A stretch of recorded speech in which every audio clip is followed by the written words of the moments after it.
Mounting bearings with hydraulic assist. The first step to mounting any bearing is to remove all burrs and gouges from the shaft. We do this with a file and emery tape. The shaft should be clear of anything that will cause undue friction on the bearing. A light layer of oil should be applied to the shaft and all mating parts to ease the mounting process. During the mounting process, the bearing is under a lot of friction, and the layer of oil reduces that friction. When mounting a spherical roller bearing with a tapered bore, an adaptive sleeve is placed on the shaft to provide the proper fit to the bearing. The bearing should be left in its protective wrappings until it is ready to be placed on the adaptive sleeve. At this point, we can remove the wrappings and place the bearing on the adaptive sleeve. The whole idea is that if we leave it in its protective wrappings, the bearing should remain clear of all contaminants, which will cause friction and reduce its lifespan.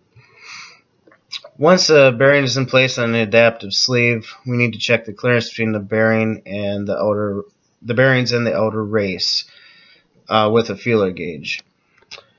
When checking the bearing clearance, place the feeler gauge between the bearings and the outer race directly under the shaft. All of the weight will be pulling down on the bearing, and the greatest gap will be on the bottom side. We need to make this original check to see how far we need to press the bearing onto the shaft, and so that we do not over tighten it.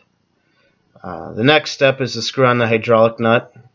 With the hydraulic pump, start applying pressure on the bearing a little at a time until the proper clearance is achieved.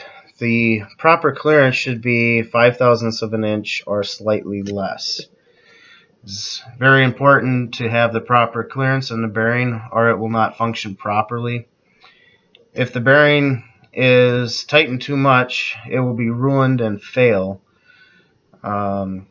Likewise, if there's too much clearance, there will be a lot more vibration between the bearing and the shaft, and likewise it will again fail. Remove the hydraulic nut and place on the lock washer and lock nut. Tighten down until it is snug and the process is finished.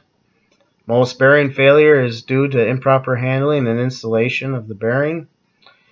With the right measures taken, new bearings should meet or exceed their expected lifespan.